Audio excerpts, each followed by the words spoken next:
I'm really excited to be here with Henrik Svendsen from Denmark. Did I get your last name right, Henrik? That's very good, Jim. Nice to meet you too. Super. Henrik is one of 27 of us, men and women, who have either run or walked across America. And Henrik ran across for a cause in 2016. So today we're going to ask you some questions. And the first one I like to start off with everybody is, why in the world did you decide to run across America, Henrik? Yeah, I think it will be down to one particular thing. I was reading the book about the first transcontinental foot race across USA, across America. And that book really impressed me a lot. And I can still get goosebumps when I think about it. I read this book and it was fantastic. So I said, at that time when I read it, I was 18 years. So I said, I want to do that one day. You know, just something you say when you're young. That's awesome. And you did it, and we're going to get into that and get into some detail on it. But I want to get off the screen just so anybody who might be interested. Across America has a book that comes out this month, March of 2020. You'll be able to find that on Amazon. So, okay, you decided you were going to run across America, and where did you start from? Where did you finish? Is a good first question. Yeah. To begin with, actually, or until the day before I started my run, I wanted to start at Venice Beach. And then when I came there, I thought maybe better Santa Monica Pier. So as I planned nothing at all, we changed it just the evening before, the day before. So we went to Santa Monica and started from there. And then I wanted to follow the same course, the same route as the book. So that was from LA to Chicago, and then eventually to New York, where I finished at Central Park. And in Central Park, there's a very, very nice bronze statue of the Danish fairy tale writer Hans Christian Andersen. So I've been at that location in 1990, I think it was. And so I wanted to finish there again, to come there and finish there. And correct me if I'm wrong, but aren't you the first Danish person to run across America? Yes, to run across USA, that's correct, yes. That's fantastic. Now, were you a runner prior to this? Did you have previous ultra running experience? When I was 18, when I first time thought of it, I was a 400 meter and 400 meter track runner. And I also played badminton. But I waited 31 years before I started the run. And at that time, I had been running some marathons, and I've actually participated in some 6 hours run. But I think the longest run I've ever did was something like, in miles, something like 35 or something like that. Wow. So some of us go across country, walk or run unsupported, some go supported. I went supported with an RV, and apparently you did the same. Is that right? Yeah, that's correct. That kind of explained how that works to the people who aren't familiar with it. Who supported you, and what exactly did they do to provide support for you? Yeah, I had my wife and my sons and some family and friends who came over and took turns, usually 2 or 3 weeks at a time. And then they helped driving the RV. And it's nice with an RV because then at least you know where to sleep, and you have a fridge, you have a shower, you have a small kitchen. So all these things are, you only need to find out where to park the RV. But there was also a lot of other challenges we found out. One challenge was that we rented the RV 3 days before we were flying to LA. And then 1.5 days before, we found out when we got the contract that my son, Gustav, who was supposed to drive the first turn, he was only 20, and you must be 21 in order to drive an RV in USA. So we had a problem. Should we take the risk or maybe not? So I asked my cousin's husband, and only 1.5 days before, I asked him, and he said yes. And so the first team was of 2 persons, and I think that was good because there were so many things we absolutely did know nothing about. And of the 27, that was a few of them. 3 that I can remember. 1 woman and 2 men were actually running across to break a record. I was not. I was running like a marathon a day. Give us an idea what your low mileage day was, your high mileage day was, what your average miles per day was, and how many rest days you took. Yeah. I think the average was about, the total average was about a marathon per day. So that is about 26 or 42 kilometers. In the beginning, it was not so much. And then at the end, it was more like 50, 60 something kilometers. And for me, it was never a challenge to see how fast I could do it. To me, it was a dream to fulfill the distance, to run the same path or same route like from the book. And I'm happy about that because we had a lot of other experiences. So I typically ran about, let's say, like a working day, something like 8 hours. And then I took a shower and had some food, some energy. And then we did, things like we were hiking or, experience where we came and meeting a lot of people, locals, and that's awesome. Had you and your family been to the United States before, or was this your first trip here? The family had not. I had been shortly in LA, and Hawaii. What a great family experience that was, I'm sure. Now yes, it was. You relate more than a few really interesting experiences you had along the way, and I wanted to bring a couple up.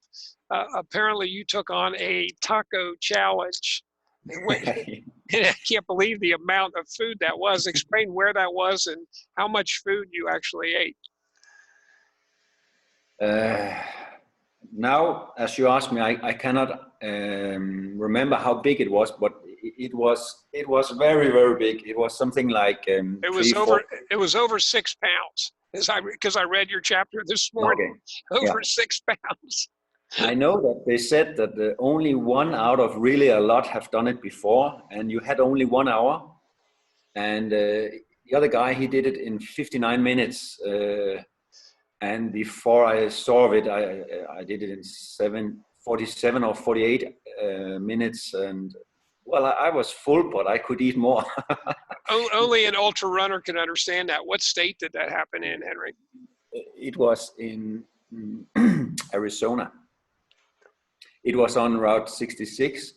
You see, when you run that much, you burn about 5,000 calories every day.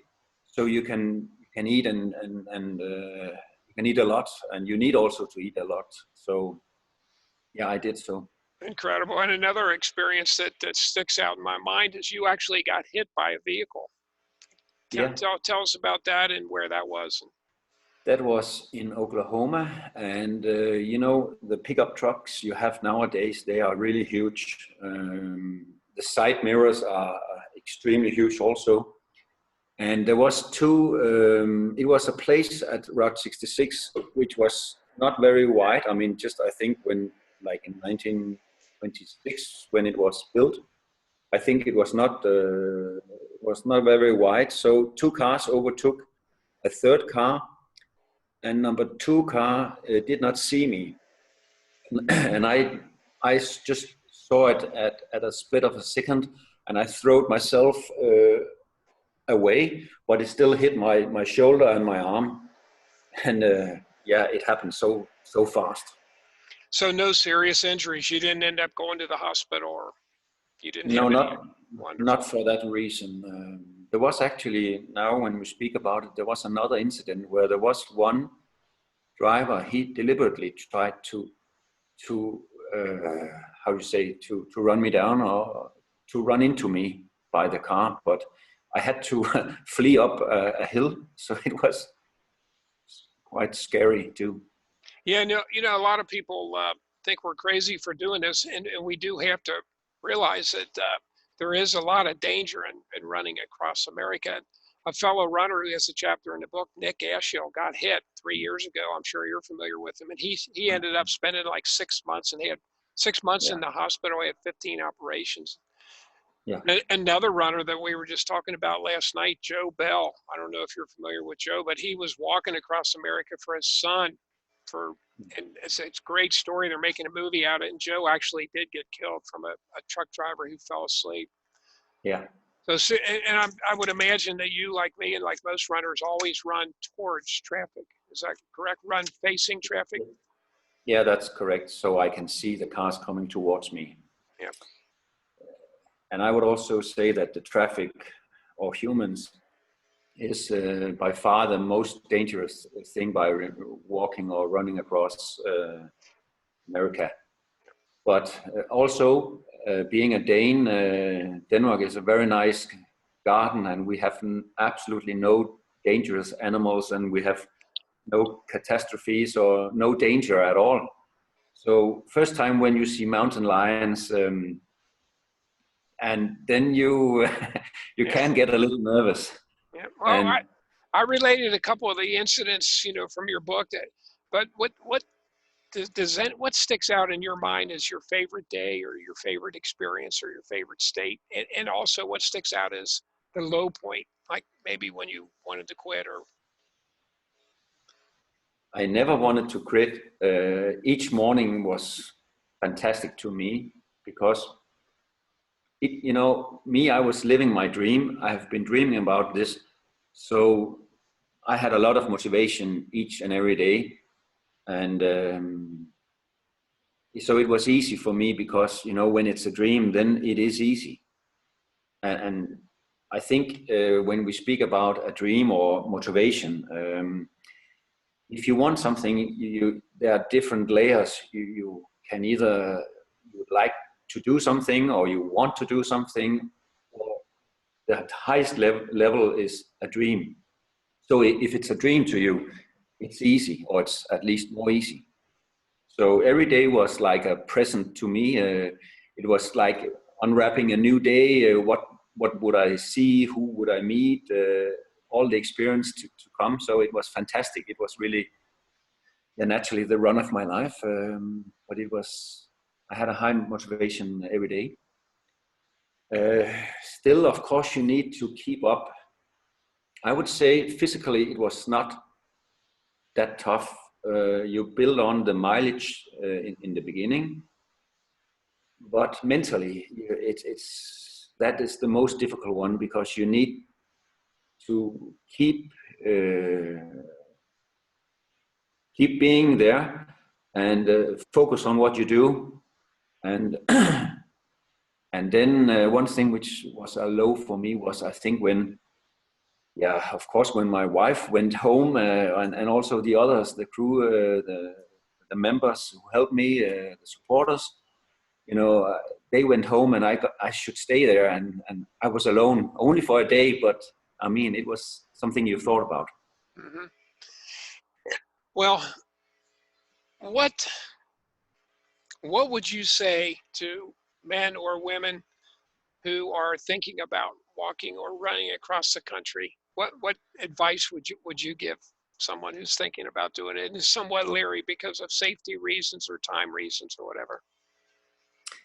Yeah, of course, the safety. You should think more about the safety than I did, and I had absolutely no planning. Only about a month or a little bit more, something like that. I found out that I wanted to try to see if I could run from Los Angeles to New York. So planning is good, but thinking about the dangers. I mean, there's also many wild dogs. So think about that. Well, didn't you have an injury too at one point, didn't you? Did you have a broken bone, or did you think you have? It was because at a point I overstretched two muscles, and they swallowed, and then it was trapped in between two bones in the leg. I think in the shin. Is that what you call it? In the lower leg, Yeah, the shin shin. in the Yeah. front. Yep. Yeah, so that swallowed up and created a lot of trouble, and I could not even walk. So I had actually only one rest day where I couldn't run because it hurt too much. And at that time, we needed to find a doctor. And uh, from all the places where we stayed that night, the next morning we tried to Google to see if we could find a doctor.